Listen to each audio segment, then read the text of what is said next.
Hello everybody, मैं दीपक Jain, NEET counsellor, आप सभी का मेरे चैनल पर स्वागत करता हूं। जैसा कि बहुत लंबे समय से बच्चे और उनके पेरेंट्स को नीट यूजी के फॉर्म का इंतजार था, वो फॉर्म अब आ चुका है। नीट यूजी का फॉर्म 13 जुलाई से ओपन हो चुका है और इसकी लास्ट डेट 6 अगस्त रखी गई है।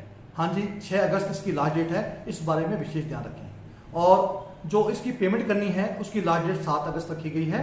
और अगर किसी कारणवश फॉर्म भरते वक्त हमसे कुछ गलती लग जाती है, उसमें कुछ करेक्शन करनी है, तो करेक्शन विंडो 8 अगस्त को शुरू होगी और 12 अगस्त तक हम उसमें करेक्शन भी कर सकते हैं।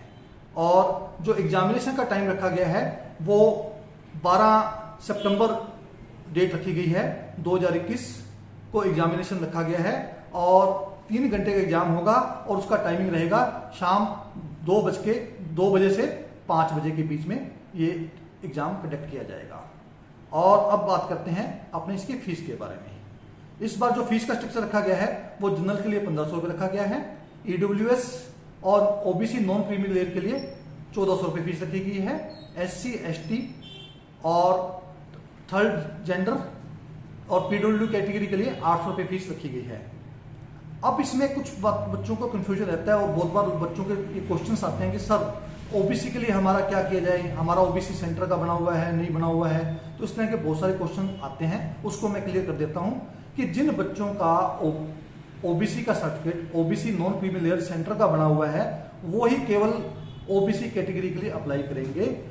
कई स्टेटों के अंदर ओबीसी के क्राइटेरिया अलग अलग हैं, जिनका कि सेंटर ओबीसी का सर्टिफिकेट नहीं बनता लेकिन स्टेट में वो ओबीसी हैं। ऐसे में जिन बच्चों का सेंटर का ओबीसी का सर्टिफिकेट नहीं बना हुआ है उन बच्चों को जनरल में ही अप्लाई करना है, विशेष ध्यान रखें इस बात का। अब अपने बात करते हैं ईडब्ल्यूएस कैटेगरी की। तो ईडब्ल्यूएस कैटेगरी के अंदर भी जो सेंटर के नियम हैं वो अलग हैं और कई स्टेटों ने अपने नियम इसके लिए ईडब्ल्यूएस का क्राइटेरिया अलग अलग बना रखा है। स्टेटों के अंदर अलग अलग स्टेटों के अंदर अलग अलग ईडब्ल्यूएस के क्राइटेरिया बने हुए हैं। तो जो ईडब्ल्यूएस यहाँ पे मांगा गया है वो सेंटर का ईडब्ल्यूएस मांगा गया है। अगर आपका ईडब्ल्यूएस सेंटर का बना हुआ है तभी आप ईडब्ल्यूएस कैटेगरी से अप्लाई करें। अगर आप सेंट्रल के अंदर ईडब्ल्यूएस नहीं है तो फिर आप जनरल में ही अप्लाई करेंगे। अब क्वेश्चन ये उठता है कि सर हम तो ओबीसी हैं स्टेट के अंदर और हम एससी अपने ईडब्ल्यूएस हैं स्टेट के अंदर, तो हमारा क्या होगा? तो जिस टाइम काउंसलिंग आएगी तो रिस्पेक्टिव स्टेट के द्वारा जब अपने काउंसलिंग कराने के लिए उसके पोर्टल पे जाएंगे तो वहां अपने ओबीसी और ईडब्ल्यूएस को क्लेम कर सकते हैं। इस बारे में आप निश्चिंत रहे, आपको कोई टेंशन नहीं लेने की है। अब बात करते हैं अपने जो फॉर्म भरना है वो किस प्रकार से फॉर्म भरना है उसके बारे में आप जानकारी लेते हैं। इस बार फॉर्म भरने में कुछ उन्होंने चेंजिंग की है। इस बार फॉर्म को 2 फेज में रखा गया है। तो जो पहला फेज है वो शुरू हो चुका है 13 जुलाई से और पहले फेज की जो अंतिम तारीख है वो 6 अगस्त 2021 रखी गई है। तो पहले फेज के अंदर 4 स्टेप हैं। तो पहला स्टेप कौन सा है उसके बारे में अपने डिस्कशन कर लेते हैं। और पहला स्टेप है कि अपने को एक वैलिड ईमेल आईडी चाहिए और एक मोबाइल नंबर चाहिए वैलिड, ताकि अपना रजिस्ट्रेशन पॉसिबल हो सके। और सेकंड जो स्टेप है उसके अंदर जो एग्जामिनेशन के अंदर डिटेल दी गई है, जो फॉर्म भरते वक्त अपनी डिटेल मांगी गई है वो अपनी डिटेल सारी भर देंगे। और उसके बाद डिटेल भरने के बाद अपने को एप्लीकेशन नंबर जनरेट होगा जो कि अपने वहां से डाउनलोड कर लेंगे और अपने को कहीं ना कहीं जाकर उसको किसी अपने सेफ जगह पर उसको नोट डाउन कर लेना है। अब उसके अंदर अपने कुछ डॉक्यूमेंट्स और फोटो, सिग्नेचर और थंब इंप्रेशन उसमें अपलोड करना है, वो अपने अपलोड कर देंगे और उसके बाद उसकी फीस की पेमेंट कर देंगे। तो ये चारों स्टेप करने के बाद अपना जो पहला स्टेप है फेज है वो पूरा हो जाएगा। तो उसके बाद में क्या करना है, उस पहले फेज के अंदर जो एप्लीकेशन अपने भरी है उसको डाउनलोड कर लेना है और अपने पास उसको महफूज रख लेना है, उसको सेफ साइड में रख लेना है। और साथ ही साथ मेरी ये एडवाइस है कि आपको रेगुलरली नीट एनटीए की साइट पर और अपनी जीमेल पर चेक करते रहना है, कोई नया नोटिफिकेशन तो नहीं आया है तो वो उसको भी चेक करते रहना है।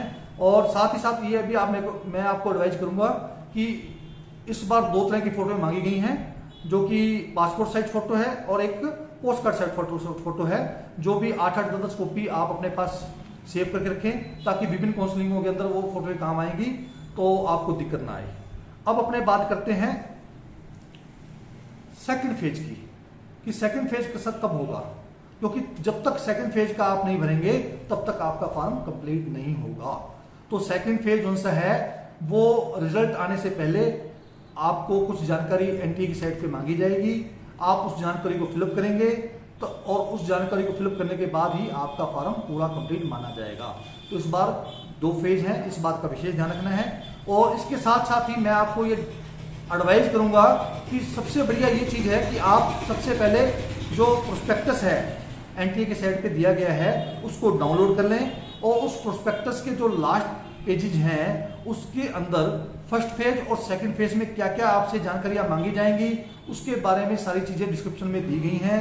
उसमें कॉलम वाइज सब कुछ समझाया गया आपको, तो उनको पढ़ लें और उन सभी में जो जो क्वेश्चंस आपसे पूछे गए हैं, जो जो जानकारी आपसे मांगी गई हैं उनको कहीं नोट डाउन कर लें। और जो जानकारी आपके पास नहीं है या समझ नहीं आ रही है तो आप किसी से पूछ लें, मुझसे भी आप उसकी जानकारी पूछ सकते हैं। कोई क्वेश्चन का आपको नहीं समझ आ रहा है तो ताकि जब आप फॉर्म फिलअप करने बैठें तो आपको उसमें कोई टाइम ज़्यादा लगे नहीं और इजीली और आराम से आपका फॉर्म भरा जा सके, क्योंकि जो जो जानकारियां उनके द्वारा मांगी गई हैं वो सारा का सारा प्रोस्पेक्टस में वर्णन उसका दिया गया है, तो आप उसको एक बार देख लें।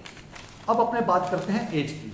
तो इस फॉर्म को भरने के लिए 17 साल की मिनिमम एज रखी गई है और इसमें एज का जो डिसाइडिंग एज जो सी होती है उसकी तारीख होती है 31 दिसंबर 2021। मतलब 31 दिसंबर 2021 को बच्चे की जो आयु है वो 17 साल की पूरी हो जानी चाहिए, तभी वो इस एनटीए के जो नीट का एग्जाम है उसके लिए वो ऑथराइज्ड है, वो उसमें बैठ सकता है। ठीक है, अब अपने बात करते हैं इस बार कुछ एग्जामिनेशन पैटर्न में चेंजिंग किए गए हैं जिसकी जानकारी होना आपको अति आवश्यक है। पिछले सालों तक जो एग्जामिनेशन पैटर्न आता था उसमें फिजिक्स, केमिस्ट्री, जूलॉजी और बॉटनी इन सभी के 45-45 क्वेश्चन इक्वली पूछे जाते थे और उसमें कोई ऑप्शन अपने पास अवेलेबल नहीं होता था। लेकिन इस बार जो इन्होंने क्वेश्चन का पैटर्न बनाया है वो कुछ अलग है। जैसे मैं आपको उदाहरण देता हूं कि चारों सब्जेक्टों में इन्होंने दो ए और बी 2 पार्ट रखे हुए हैं।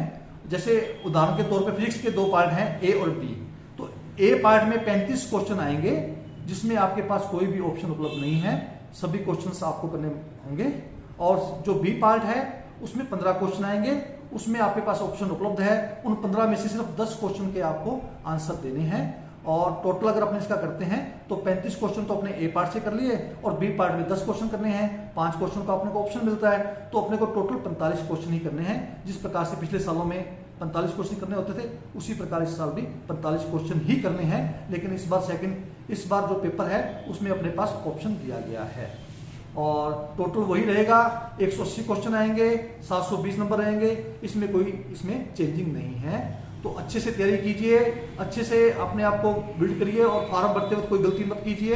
अगर आपको कोई समझ नहीं आ रही चीज तो नीचे दिए गए मेरे नंबर व्हाट्सएप नंबर पे आप कॉल कर से मेरे से पूछ सकते हैं और मेरे से सलाह ले सकते हैं। धन्यवाद।